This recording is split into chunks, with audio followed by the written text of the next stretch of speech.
Oke, assalamualaikum warahmatullahi wabarakatuh. Nah, oke, jadi ini adalah channel YouTube saya dan saya ingin berbagi tentang pemahaman saya mengenai waktu. Dan saya adalah seorang fisikawan. Ya, walaupun barusan lulus S1. Nah, jadi saat ini topiknya akan saya bahas tentang masalah dari waktu. Jadi sebelum saya telah menulis beberapa pertanyaan yang bisa membahas tentang waktu. Oke, jadi pertanyaan pertama itu, mengapa saya memilih waktu? Nah, alasan saya memiliki waktu itu karena saya percaya bahwa waktu itu nyata, dan dengan adanya waktu tersebut sehingga kita dapat bisa membuat sebuah mesin waktu yang dapat kembali ke masa lalu dan pergi ke masa depan, sehingga kita dapat melihat seperti apa itu teori Big Bang yang sebenarnya. Apakah Big Bang itu benar ataukah Big Bang itu salah? Dan dengan adanya waktu, kita dapat melihat kenyataan atau kebenaran tentang teori-teori tersebut, sehingga kita bisa mengambil suatu kesimpulan dari hasil pengamatan kita dengan adanya mesin waktu. Jadi saya menganggap bahwa waktu nyata.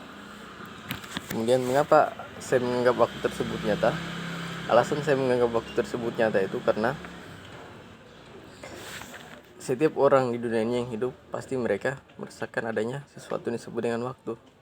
Mereka selalu beranjak dari suatu keadaan ke keadaan berikutnya, dan semua itu dipengaruhi oleh waktu. Dan waktu itu selalu melewati kita.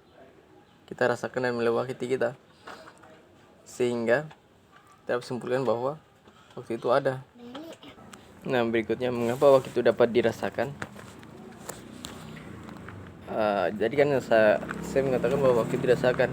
Alasannya mengapa saya mengatakan bahwa waktu itu dirasakan? Karena waktu itu selalu mengalir dan melewati kita.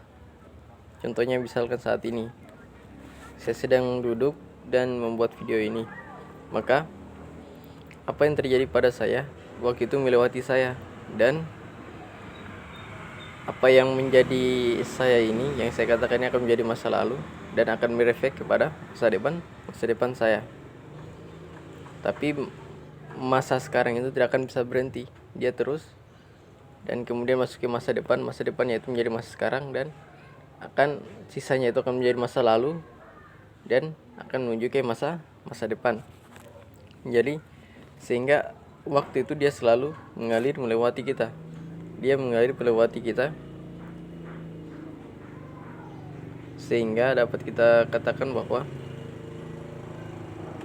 waktu itu memang benar-benar ada. Jadi waktu itu benar-benar ada, dan dia ada di dekat kita atau selalu melewati kita dengan satu arah yang pasti. Nah, mengapa bisa waktu itu mengalir? Bisa melewati kita. Jika waktu itu dapat mengalir, maka waktu itu dapat dikatakan seperti sebuah aliran air yang mengalir dari titik potensial tertinggi ke titik potensial terendah. Nah, ini seperti karena kita tahu bahwa waktu itu mengalir, maka waktu itu dapat dikatakan seperti itu. Dan ketika kita mengatakan seperti itu, maka dapat dikatakan bahwa kalau waktu benar memang mengalir, dapat dikatakan bahwa waktu tersebut adalah bagaikan sebuah partikel tertentu. Sama halnya dengan air. Air kan dia juga mengalir dari saat potensi tinggi ke potensi rendah. Dan partikel air itu disebut dengan H2O. Nah, ketika kita mengatakan bahwa waktu terus melewati kita dan dia mengalir lurus meninggalkan kita tanpa bisa kita mengatakan berhenti, kita tidak bisa mengatur waktu, sehingga dapat kita katakan bahwa waktu itu sama halnya dengan aliran air tersebut. Ketika kita mengatakan bahwa waktu itu sama dengan aliran air tersebut, maka dengan begitu dapat kita katakan bahwa waktu itu adalah bagian partikel terkecil, partikel tertentu. yang menyusun waktu tersebut. Sehingga dengan partikel tersebut ketika kita menemukan partikel tersebut, maka kita dapat membuat mesin waktu dan kita dapat menjalani waktu berdasarkan prinsip dari partikel tersebut, namanya partikel waktu. Nah, oke, itu mungkin dari saya. Semoga bermanfaat dan tunggu video berikutnya. Terima kasih. Wabillahi taufiq wal hidayah. Wassalamualaikum warahmatullahi wabarakatuh.